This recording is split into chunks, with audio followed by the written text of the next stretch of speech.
यं ब्रह्मा वरुणेन्द्ररुद्रमरुतः स्तुन्वन्ति दिव्यैस्तवैः वेदैः साङ्गपदक्रमोपनिषदैर्गायन्ति यं सामगाः ध्यानवस्थितो तद्गतेन मनसा पश्यन्ति यं योगिनो यस्यान्तं नो विदुः सुरासुरगणाः देवाय तस्मै नमः। प्रारंभे नित्यलीला प्रविष्ट भक्तहृदय वनदेव गोस्वामी महाराज श्री गुरुदेवेर चरण कमल वंदना करे तार आशीर्वाद प्रार्थना करी। যারা প্রতিদিন অমর কথা শুনে চলেছেন, ফেসবুকে ইউটিউবেও দেওয়া হচ্ছে, কালকে থেকে ইউটিউবেও পেয়ে যাচ্ছেন যে অমর কথা এখন হচ্ছে, সেটা ইউটিউবে, ফেসবুকে, অমর কথাতে এবং স্বামী কেশবানন্দ বন গ্রুপে, বিভিন্ন গ্রুপে এটাকে ফেসবুকে পাচ্ছেন, আর ইউটিউবেও কালকে থেকে আমরা দিতে শুরু করেছি। যাই হোক, এখন আলোচ্য বিষয় হলো যে জ্ঞান সম্পর্কে ব্যাখ্যা হচ্ছে। জ্ঞান মানে প্রতিদিনই জ্ঞানের ব্যাখ্যা হচ্ছে 11টা থেকে। তাহলে জ্ঞান কত জ্ঞানের কত পরিধি, জ্ঞানের কোনো পরিসীমা নেই। তো সাধনা করবেন, নূতন নূতন অনুভব আসবে। স্বপ্ন ধ্যান যারা করে, স্বপ্ন নূতন নূতন স্বপ্ন হবে, অদ্ভুত অদ্ভুত স্বপ্নে ইন্ডিকেশন আসবে, সবই নূতন, নিত্য নূতন আভ্যাম প্রতি মুহুর অধিকাভ্যাম, প্রতি মুহূর্তে নিত্য নূতন নূতন এবং প্রতি মুহুর বর্ধমান, মানে অধিকাভ্যাম, অধিক মানে বেড়ে যাওয়া। তাহলে এই জ্ঞান তার কোনো পরিসীমা নেই। সেই জন্য বিজ্ঞানময় কোষ যখন ঠিক মতো খুলে যায়, তখন মানব ধীরে ধীরে তার চৈতন্য সত্তার সঙ্গে পরিচিত হয়ে জগৎ নিয়ে আর উদ্বিগ্ন হয়। জগতে যা হচ্ছে হতে থাকবে। তো ধ্যান করবেন, প্রকৃতি আপনাকে হেল্প করবে, না করবেন তো পরিণাম ভোগ করবেন। এই জন্য কেশবানন্দ কি বলেন? ধ্যান করো, সত্যের উপাসনা করো, মন্ত্র জপ করো, মৌন থাকার অভ্যাস করো, বৃথা বার্তালাপ করো না। বৃথা বার্তালাপ করতে নেই, এটা মনে রাখবেন। মহাপ্রভু কি বলেছেন? মহাপ্রভু বলেছেন, গ্রাম্য কথা না কহিবে, গ্রাম্য বার্তা না শুনিবে, অমানি মানদ হইয়া সদা কৃষ্ণ নাম লবে, ব্রজে রাধা কৃষ্ণ সেবা মানসে করিবে। মহাপ্রভুর শিক্ষা। ভগবানের সেবা মানুষে করো। মানসিক সেবা সর্বোত্তম। মন দিয়ে ভগবানকে পূজা করা, মন দিয়ে তীর্থ পরিক্রমা করা। আজকের খবরে অ্যানাউন্স করছিল, বলে বদ্রীনাথ কেদারনাথ খোলার জন্য সমস্ত গ্রুপের সঙ্গে কথা বলছেন। আমাদের যে ওখানকার উত্তরাখণ্ডের মুখ্যমন্ত্রী, তিনি প্ল্যানিং করছেন।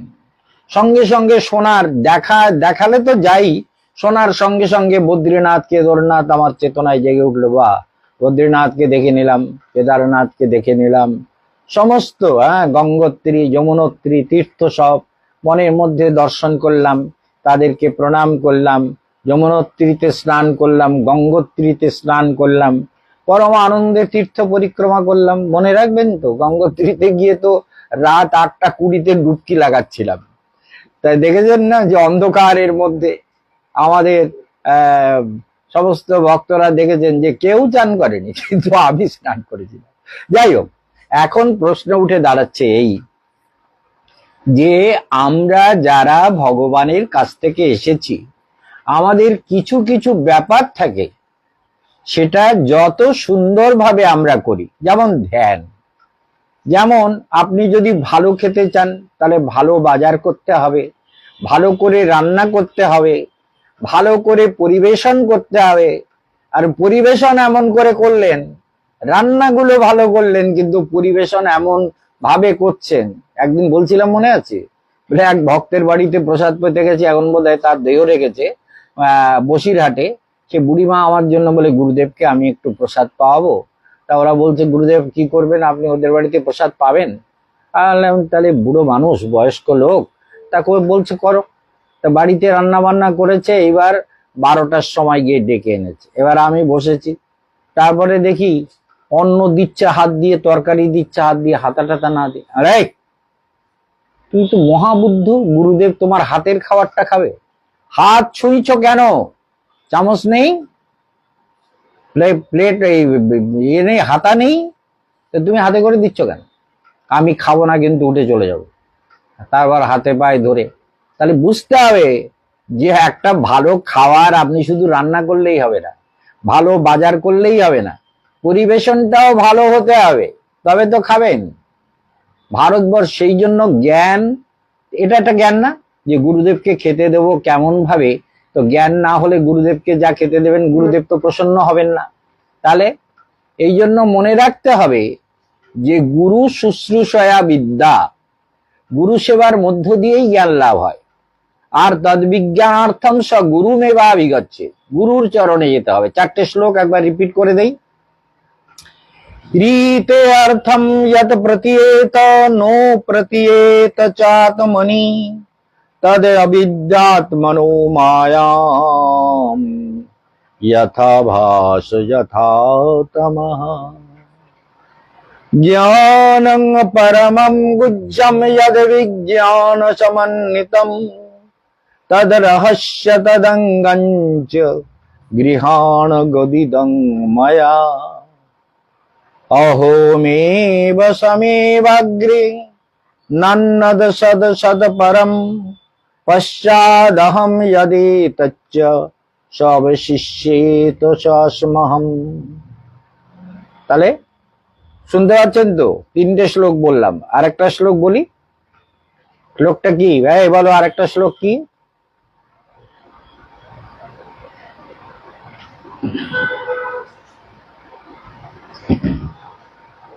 চারটে শ্লোক আপনাদের প্রতিদিন বলে চলেছি, দেখি মনে আসবে। আপনার কথার মধ্যে আরেকটা চিন্তা করছিলাম, আমি জাপানের একটা ঘটনা নিয়ে চিন্তা করছিলাম, সেটা আপনাদের বলে নেই। হ্যাঁ, ঠিক সময়ে সাপ্লাই ভেতর থেকে একজন সাপ্লাই দেয়, তো আমি তো কোনো বইটই দেখি না, সেই জন্য ভেতর থেকে সাপ্লাই দেয়। কে দেয়? ইন্টারনাল গাইড, ভগবান, গুরু। হ্যাঁ, মনে রাখবেন, ভগবানকে কাল বলছিলাম না যে অপানিপাদ জবনগৃহীত পশ্যত্ত চক্ষু শ্রণত্ত কারণ সবেত্তি বেদ্যম নশাস্তি বেত্তা তমাহুরগ্রম পুরুষম মহান্তম, উপনিষদ বলছেন। সেই জন্য ভগবান অরূপম স্পর্শম অব্যক্তম বিভুম সর্বগতম নিত্যম ভূত জনিম কারণম, সেই ভগবান অহমেব সমেবাগ্রে নান্নত সৎ সৎপরম পশ্চাদহম যদি তচ্চ অবশিষ্যেত সস্মহম ইয়াবানহম যথা ভাবো যদ্রূপ গুণকর্মকঃ। এই শ্লোকটা স্মৃতিতে আসছিল না, তাই না? ইয়াবানহম, অহম যাবান, জবানহম যথা ভাবো যদ্রূপ গুণ কর্মকঃ। আমি যে কর্ম করি, বলে আমার কর্ম জানলে জীবের কর্ম চেষ্টা মানে সব কর্ম সহজ হয়ে যায়। ভগবান কোন ইন্দ্রিয় দ্বারা কর্ম করেন না তো। ভগবান ইন্দ্রিয় নতস্য কার্যম করণঞ্চ বিদ্যতে। ভালো করে শুনবেন, ভাগবত উপনিষদ বলছেন তার কোনো কাজ ইন্দ্রিয় দিয়ে করতে হয় না, সেই জন্য তিনি সব করতে পারেন। আমাদের যেমন শুনতে হবে, ঘরের মধ্যে যা শব্দ হবে আমি শুনতে পাবো, কিন্তু এই ঘরের ওধারের ঘরে বা বাইরে যেসব শব্দ হবে এটা তো স্টুডিওর মতো, এখানে তো সেই শব্দটা তো আমি শুনতে পাবো না। তাহলে ভগবান কেন শুনতে পায়? বলে ভগবান কর্ম করে কেমন? বলে কান দিয়ে শুনতে হয় না, সারা বিশ্বেই তার কান। সমস্ত আকাশে বাতাসে, চন্দ্রে সূর্যে, গ্রহে নক্ষত্রে, দেবলোকে, স্বর্গলোকে, তপলোকে, মহরলোকে, ব্রহ্মলোকে, সত্যলোকে, কিংবা অতল বিতল সুতল তলাতল মহাতল রসাতল পাতাল সপ্ত নিম্নলোক, কিংবা এই ভূলোক পৃথিবীলোক, কিংবা ভুবলোক, ভূত প্রেত পিশাচ যক্ষ রক্ষ কিন্নর। ভালো করে ভগবানের ধ্যান করলে ভূত প্রেত পিশাচ কোনোদিন আপনার কাছে আসবে না। তো মহারাজ কি বলে? বলে ভূত প্রেত পিশাচ সেবা করবে, ধর্ম অর্থ তার সেবা করবে, মুক্তি তার সেবা করবে। তাহলে ভূতের ভয় কেন করবে? যদি কেশবানন্দের জ্ঞান আপনাকে দিয়ে থাকে, কেশবানন্দের কাছে দীক্ষা নিয়ে থাকেন, তাহলে আপনি ভয় করলে আপনি তো কেশবানন্দের শিক্ষায় শিক্ষিত নন। সেই জন্য মনে রাখতে হবে যে আপনাকে ভালো করে ধ্যান করতে হবে। তাহলে বুঝতে পারছেন তো? পশ্চাদহম, সবকিছু এরকম। সেই জন্য পরম সত্য ভগবান এই যে 4টি শ্লোক দ্বারা জগৎকে শিক্ষা দিলেন, ওই জাপানের গল্পটা একটু শুনে রাখুন, মনে রাখুন।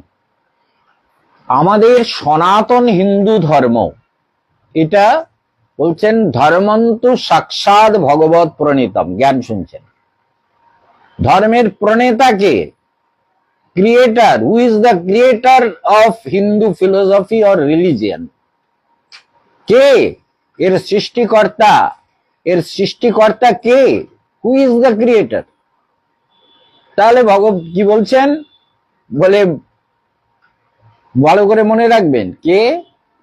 ধর্মন্তু সাক্ষাৎ ভগবত প্রণীতম, মানে সাক্ষাৎ ভগবান, যিনি অরূপ অস্পর্শ অব্যক্ত নিত্য সনাতন অনন্ত বিশ্বে ব্যক্ত, তিনি হচ্ছেন ক্রিয়েটার।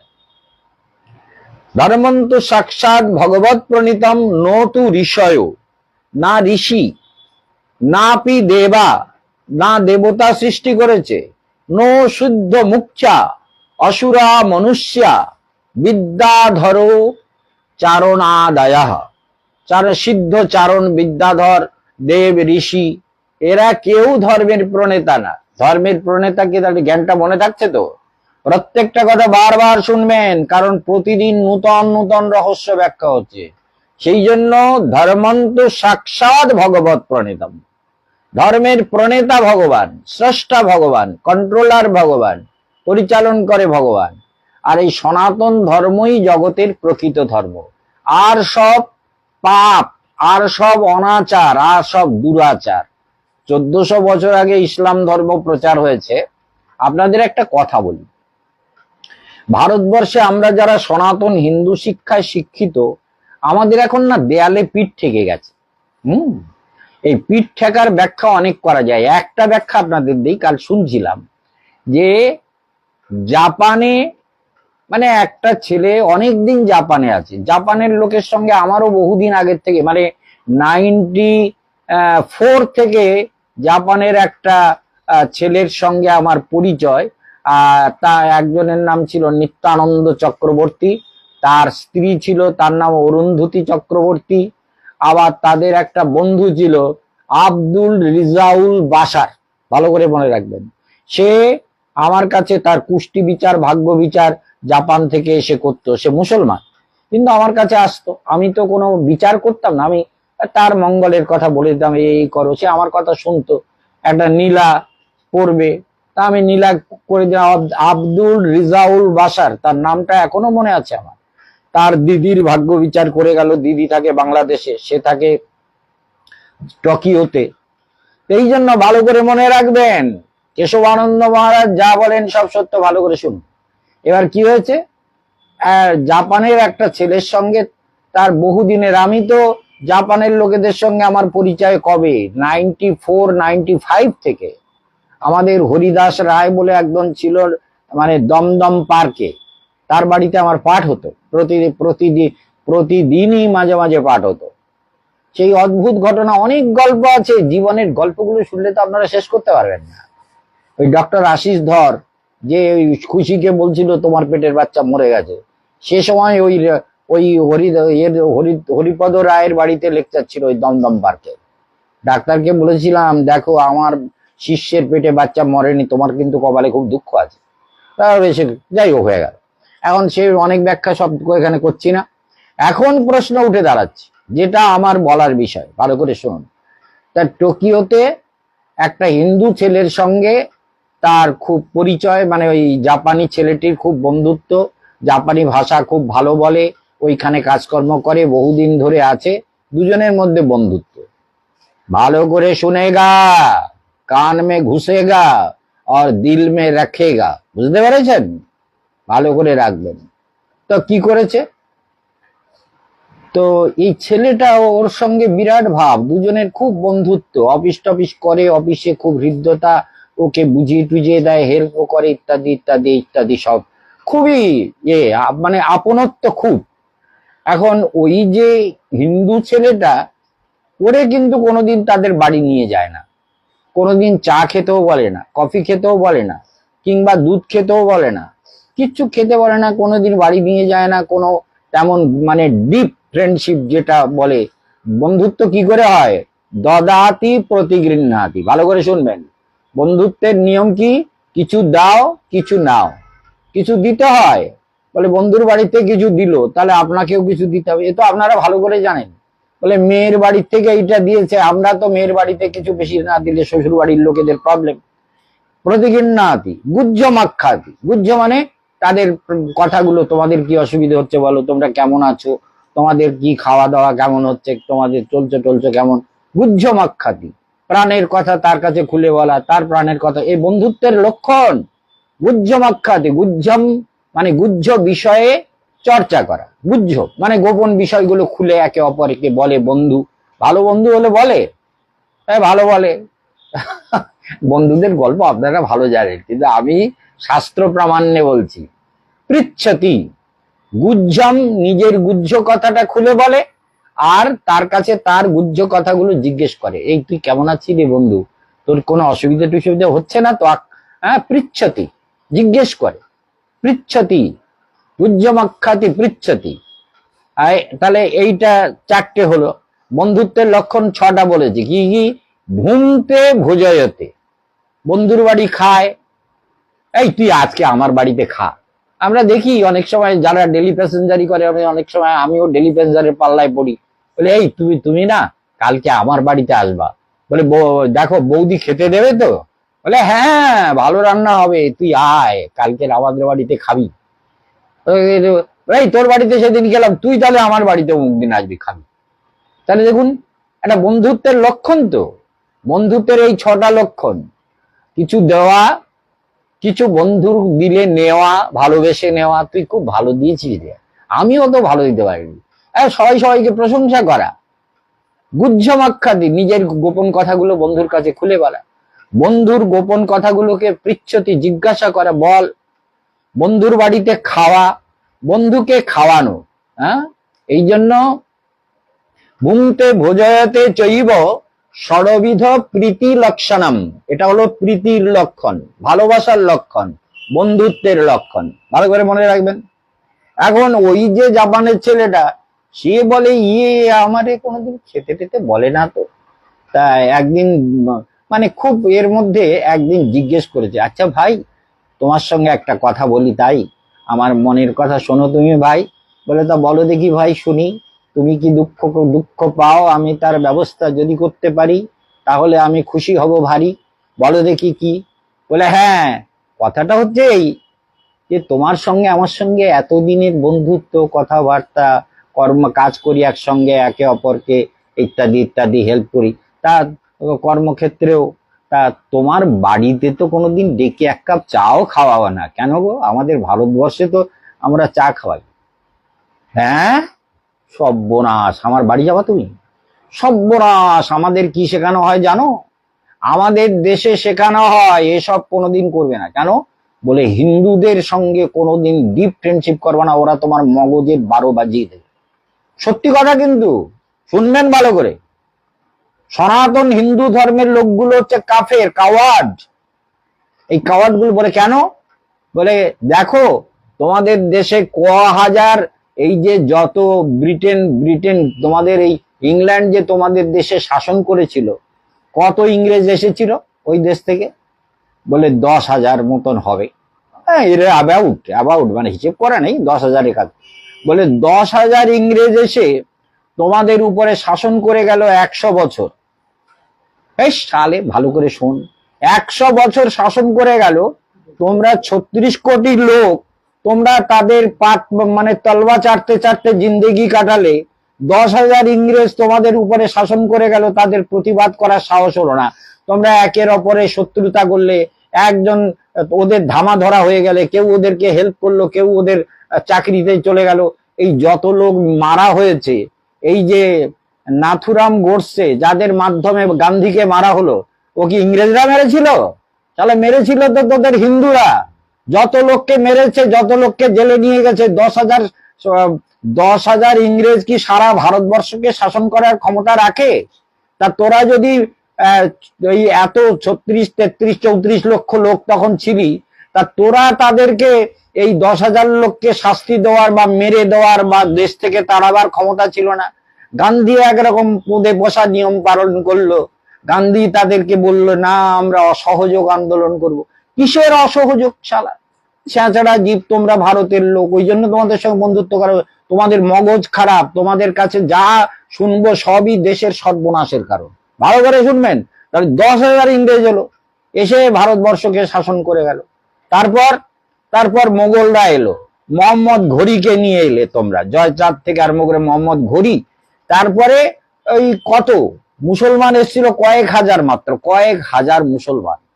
তারা ধীরে ধীরে, তোমরা যে এত হিন্দু, ওই মুসলমানকে কিছুতেই জব্দ করতে পারলে না। ওই জন্য মুসলমানরা বলে যে একটা মুসলমান 100টা হিন্দুর সমান।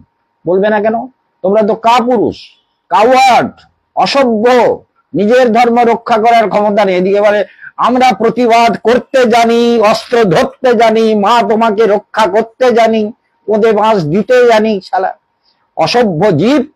এই জন্য এই মুসলমানগুলো ভারতবর্ষে কি করে এসে জায়গা পেয়ে গেল? মুসলমানগুলো বলে তোমাদের দেশের যে এত কোটি লোক, এই মোগল সাম্রাজ্য 250 বছর ধরে, মোগল বাবর থেকে শুরু করে হুমায়ুন, আকবর, তারপর শাহজাহান, ঔরঙ্গজেব, এই যে জেনারেশন গুলো, তাদের ভাইটাইকে মেরে, বাপটাপকে মেরে যা করুক, তারা যা করেছে সে কুত্তার জাত করেছে। কিন্তু তোমরা তো তাদের তলবা চাটা, তোমাদের হিন্দু ব্রাহ্মণ গুলোকে মেরে দিলে তোমরা তার প্রতিবাদ করতে পারলে না। হিন্দুগুলো, তোমরাই তো মুসলমান হয়েছো, তোমরাই তো মুসলমানে কনভার্ট হয়ে গেছো, যার জন্য মুসলমান আজ এত প্রভাবশালী হয়েছে। তাহলে মুসলমান তো কোনো ধর্ম না। 1400 বছর আগে মুসলমানের ধর্মের, হজরতের আগে তো কিছু ছিল না। তো সেই জন্য, আর এই জ্ঞানগুলো আপনাদের ভালো লাগছে না? না, সারা মূর্খ জীব তো, তোমাদের ভালো লাগবে কেন? সত্যি কথা হজম হবে না তো। সেই জন্য ওই জার্মানির লোকটা বলছে যে তোমাদের সঙ্গে আমাদের বলা হয় যে কখনো ভারতীয়র সঙ্গে ডিপ ফ্রেন্ডশিপ করবা না। ওদের মগজ, ওদের কথা শুনলে তুমিও কাওয়ার্ড হয়ে যাবে, তুমিও কাপুরুষে পরিণত হবে। তুমি তোমার রাজ্যকে, তোমার দেশকে, তোমার সংস্কৃতিকে, তোমার কালচারকে তুমি রক্ষা করতে পারবে না। তো আমাদের ভারতবর্ষে আজকের আমরা ধরুন 100 কোটির বেশি হিন্দু, আর এই কটা মুসলমান, তাদের ভয়ে জুজু হয়ে আছেন। আর তাদের ভোট পাওয়ার জন্য তাদের পুঁদে পুঁদে চেটে বেড়াচ্ছেন, তালবা চেটে বেড়াচ্ছেন মুসলমানের ভোট পাওয়ার জন্য। মুসলমানরা বলছে বাবরি মসজিদ করব, আপনি তাদের দলে যোগ দিচ্ছেন। যারা যোগ দিচ্ছে তারা হিন্দু না? হিন্দু টাইটেল তো প্রচুর লোক। তাহলে এই জন্য নিজের ধর্মকে রক্ষা করার জন্য যদি মানসিকতা না থাকে, ভালো করে ভাইরাল করে দেবেন, সবাই এগুলো শেয়ার করে দেবেন যে কেশবানন্দ বন মহারাজ বলছে যে নিজের ধর্ম, নিজের কৃষ্টি, নিজের কালচার, নিজের সংস্কৃতি, নিজের ধর্ম বৈশিষ্ট্য, এই যে সনাতন ধর্ম, যার থেকে শ্রেষ্ঠ পৃথিবীতে কোনো ধর্ম নেই। যত ধর্ম আছে তা পরবর্তীকালে মানব প্রসূত, কিন্তু সনাতন হিন্দু ধর্ম ভগবানের দ্বারা সৃষ্ট। সত্যস্বরূপ ভগবান, ধর্ম সাক্ষাৎ ভগবানের মূর্তি। সেই জন্য সেই সত্যস্বরূপ ভগবানের জগতে জন্ম নিয়েছেন আপনারা। আপনাদের লজ্জা শরম কিচ্ছু নেই তো, বেশরম, বেহায়া, কাপুরুষ। আমি যদি সন্ন্যাসী না হতাম, আমি হয়তো এর বিরুদ্ধে বিরাট একটা বাহিনী তৈরি করে ফেলতাম। হ্যাঁ, সেই জন্য আপনাদের তো সহ্য হবে না আমার কথা, কারণ আপনারা সব কাপুরুষ। নিজের ধর্ম রক্ষার জন্য কোনো শক্তি নেই, সামর্থ্য নেই, বিচার নেই, বিবেচনা নেই, জীবন নেই, সবকিছু বেকার। কি করছেন আপনারা? যেন মনে রাখবেন, জ্ঞানটা কি বলে, জ্ঞানটা হলো আমাকে শুভেচ্ছা রাখতে হবে ঠিক, কিন্তু তাই বলে আমার বাবা 14 পুরুষের উপরে যারা অত্যাচার করে গেল, যারা এত বছর ধরে ভারতবর্ষকে স্বাধীন করে গেল, এত মুসলমান এলো কোত্থেকে? এত মুসলমান, এই 26 কোটি মুসলমান, এগুলো কোথার থেকে এলো? ভারতবর্ষে তো 2% মুসলমান ছিল, তাহলে আর বাংলাদেশে তো 15% হিন্দু ছিল, সেগুলো প্রায় শেষ। 1 point something আছে, তারাও তো তাদেরকে বলছে বেরিয়ে যাও। মানে হিন্দুর সম্পত্তি আমরা নেব, হিন্দুর বিষয় সম্পত্তি আমরা ভোগ করব, সব তো আগের থেকে করছে, হিন্দুরা তো চলেই এসেছে। তাদের থেকে যারা যা করছে বাংলাদেশেও এগুলো শেয়ার করে দেবেন। বাংলাদেশের পাষণ্ডগুলো তারা এখন হিন্দুদের তাড়াবার জন্য প্ল্যানিং করছে। এই যে ভারতবর্ষ, এই ভারতবর্ষে আপনি জন্ম নিয়েছেন কেন? আপনার মতো কুত্তার জন্ম নেওয়া উচিত হয়নি। খেকু কুত্তাগুলো যেমন ঘ্যাও ঘ্যাও পেছনে পেছনে করে, আপনি তো খেকি কুত্তার থেকেও খারাপ। আর মানে যে কুত্তাগুলো মানে রাগী কুত্তা, সেগুলো তো আপনি হতে পারেন। আপনি আপনার বাড়িতে একটা লাঠি রাখেন না, একটা অস্ত্র রাখেন না, একটা প্রতিবাদের ভাষা বলেন না, জীবনকে আর কে যারা বলে তাদেরকে হেল্প করেন না, তাদের পেছনে দাঁড়ান না। এই যে কেশবানন্দ বন মহারাজ এত সত্য কথা, এগুলো তো সত্য কথা, বোঝেন না আপনি? ইতিহাস পড়েননি? যে ইংরেজ ভারতকে শাসন করে গেল কি করে? কয়েকটা ইংরেজ এসে, মানে ইংরেজ পুজো করো, এখনো ইংরেজ আসলে তাদের পোতে পোতে ঘোরেন তো, তাই না? ইংরেজ বিরাট ব্যাপার, ইংরেজ আসলে এখনো ইংরেজদের পোতে পোতে ঘোরেন এখনো। তা আপনারা কি ভারতবর্ষের নাগরিক হওয়ার যোগ্য? না সনাতন ধর্মের প্রচার করা বিস্তার করা তার যোগ্য? নিজের গৌমাতাকে রক্ষা করা, গাভী মায়ের রক্ষা করা কিসের যোগ্য আপনি? আপনার জীবন পথ যদি এরকম হয়, তাহলে ধর্মন্তু সাক্ষাৎ ভগবত প্রণীতম নতু ঋষয় নাপি দেবা। ভগবান প্রণেতা, ঋষি দেবতা, গন্ধর্ব কিন্নর যক্ষ রক্ষ সিদ্ধ চারণ আদি কেউ এই ধর্মের প্রণেতা সাক্ষাৎ ভগবান। সেই ভগবান কর্তৃক প্রণীত যে ধর্ম, সেই ধর্মকে যদি আমরা রক্ষা করতে না পারি, তাহলে আমাদের কি হবে? কি হবে? প্রলয়ে সব ধ্বংস হবে। আবার ভগবান যখন সৃষ্টি করবেন, আবার সৃষ্টির সঙ্গে সঙ্গে সনাতন ধর্ম সৃষ্টি হবে। সৃষ্টির আদি থেকে এই ধর্ম আছে, সৃষ্টি ধ্বংস হলেও এই ধর্ম থাকবে। ভগবান থাকবেন তাই ধর্মও থাকবে। তিনি আবার জীব সৃষ্টি করবেন, তার সঙ্গে বলে এইটাই কি সমাধান? বলে হ্যাঁ, এইটাই সমাধান। ওই জন্য কেশবানন্দ কি বলে?